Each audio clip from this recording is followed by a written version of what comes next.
আমরা বাঙালিরা মুখে যতই বলি কিসের নববর্ষ কিসের খাওয়া দাওয়া, কিন্তু বেলা শেষে ঠিকই কিন্তু আমরা নববর্ষের দিনটা আসলে আমাদের মনের ভেতরে একটা আমেজ কাজ করে। আমরা কিছু খাওয়া দাওয়ার আয়োজনও করি, খাওয়া দাওয়া করি, ঘোরাফেরাও করি। আলটিমেটলি কিন্তু নববর্ষটা আমাদের সবার ঘরে ঘরে একটু আনন্দর উৎসব বয়ে আনে। বাঙালি বলে কথা, খাওয়া দাওয়া হবে না সেটা কি হয়? নববর্ষের দিন একটু হালকা পাতলা খাওয়া দাওয়ার আয়োজন তো হতেই পারে। আমরা বাঙালি, আমাদের ঘরে বাঙালি খাবারের আয়োজন তো হবেই। সো হ্যালো এভরিওয়ান, আসসালামু আলাইকুম, সবাইকে শুভ নববর্ষ। আমি সুবর্ণা, আপনাদের সাথে ছোটোখাটো একটা ভিডিও শেয়ার করব। নববর্ষের দিন কি করলাম, সকাল থেকে কি কি করেছি হালকা পাতলা একটু শেয়ার করব। যদিও পুরোটা সব কিছু শেয়ার করতে পারছি না, তারপরেও নববর্ষের আগের দিন একটু কেনাকাটা করতে গিয়েছিলাম। কেনাকাটা বলতে আমার ছেলের স্কুলে একটু প্রোগ্রাম আছে, তো ওখানে ওর জন্য একটু পাঞ্জাবির জন্য ওড়না লাগবে, তো ওড়না নিয়ে আসতে গিয়েছিলাম। আর একটু চুড়ি কিনলাম। চুড়ি দেখলে তো মাথায় কাজ করে না, আর যেহেতু পহেলা বৈশাখ, কাচের চুড়ি সবারই পছন্দ, সব মেয়েদের পছন্দ আর কি। বাঙালি মেয়েরা কাচের চুড়ি দেখলে তো আবেগী হয়ে যায়, আবেগের একটা জিনিস আর অনেক পছন্দের। তো অনেক কিছুই কেনাকাটা করেছিলাম। টুকটাক বাজারে গেলে তো এটা না ওটা, ওটা না ওটা, ঠিকই কিন্তু কিছু না কিছু কেনাকাটা হয়েই যায়।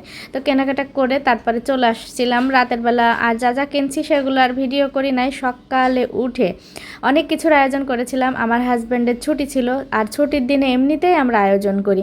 তো পহেলা বৈশাখের দিন সেটা মিস করা আসলে ঠিক হবে না, করা উচিতও না। তো আমি রাতের বেলায় কিন্তু পান্তা ভাত করে রেখেছিলাম, মানে ভাতে পানিটা দিয়ে রেখেছিলাম, রান্নাও করেছিলাম। তো সেইগুলো সব প্রসেসিং করে তারপরে ঘুমিয়েছিলাম। আর সকালে উঠেই তো আমি সব ফ্রিজ থেকে নামিয়ে নিয়ে ডালের বড়াটা প্রথমেই বসিয়ে দিয়েছিলাম।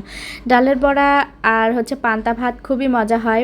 ভর্তারও মানে আয়োজন করেছিলাম, ডালটা ভেজে রেখেছিলাম। তারপরে হচ্ছে দেখলেনই তো ইলিশ মাছ ছিল না বাসায়, ছোট একটা ইলিশ মাছ ছিল, সেটা ভেজে নিয়েছিলাম। ডিম ভেজেছিলাম, মরিচ ভেজেছিলাম, আর এইসব দিয়ে পান্তা ভাত খেতে খুবই মজা হয়। আমরা প্রায় দিনই খাই।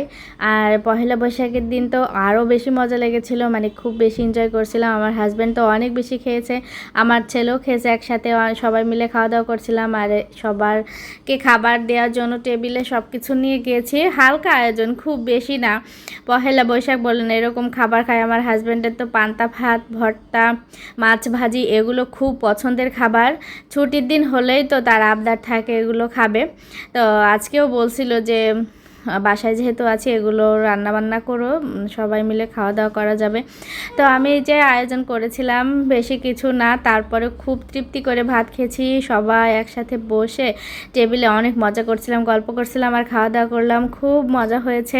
তারপরে বিকালের দিকে একটু বাইরে যাওয়ার প্ল্যান আছে। তো খাওয়া দাওয়াটা শেষ করে আবার দুপুরে রান্নাও আছে, বাজার গোছানো আছে। তো আমার প্লেটটা সাজিয়ে দেখিয়ে দিলাম। আজকের ভিডিও পর্যন্ত, আল্লাহ হাফেজ।